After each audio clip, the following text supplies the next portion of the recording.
Bonjour, ici Samuel Parent. On parle lexique du marketing numérique. Aujourd'hui, on adresse la question du taux d'engagement ou encore le taux d'interaction des synonymes.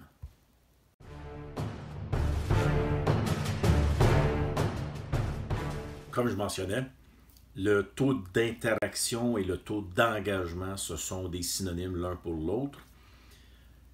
Qu'est-ce qu'il y en a?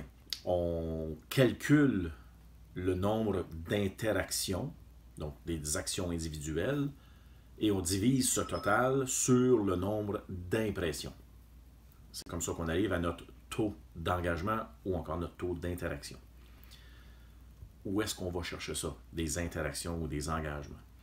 Il y a deux endroits essentiellement où on peut calculer cette donnée-là. Premièrement, sur les environnements de médias sociaux. Alors, les engagements, ici, c'est le cumulatif des j'aime, pouces en l'air, etc., toutes ces variations-là, que ce soit sur Facebook, LinkedIn, YouTube, etc., peu importe la plateforme, ils ont tous leur version 2.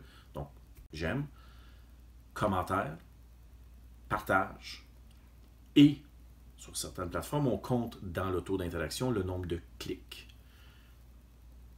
Compliquons les choses un peu. Les clics, c'est la somme de tous les clics. Comment ça, tous les clics? Lorsqu'on est sur une plateforme sociale et qu'il y a une publication sur laquelle on peut cliquer, le clic peut se faire sur le nom du compte, donc la page sur Facebook, la chaîne sur YouTube, etc.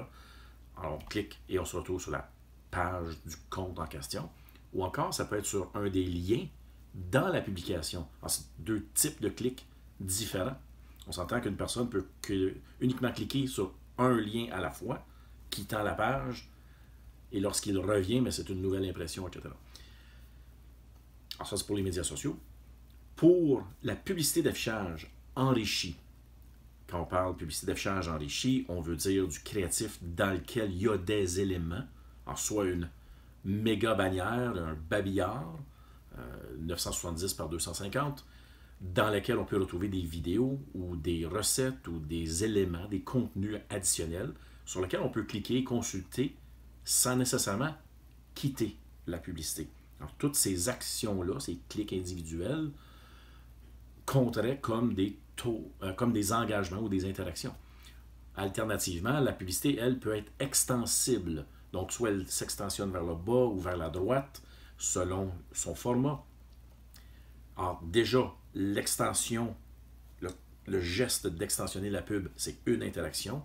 Et à l'intérieur de cette pub plus grande, on peut retrouver une multitude de contenus. C'est essentiellement un microsite, un site web dans une bannière.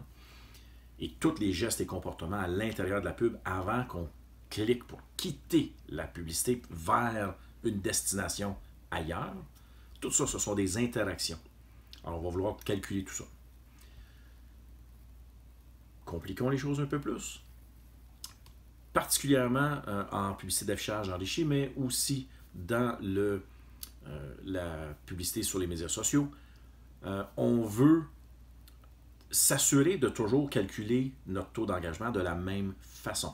Alors, soit on cumule individuellement les différentes actions qui sont importantes pour nous et on prend ce cumul-là divisé sur les impressions, ça nous donne un taux d'engagement. Si cependant on a cumulé un ensemble d'interactions ou d'engagements dans un créatif et qu'on les inclut tous comme un engagement, il y a eu de l'engagement sur ce créatif-là. À ce moment-là, on va le compter comme un taux d'engagement net. Et on s'entend, un engagement versus 5-6, ça se compare mal en ratio. Les pourcentages ne se ressembleront aucunement. Alors, ça fait le tour de la question du taux d'engagement, du taux d'interaction.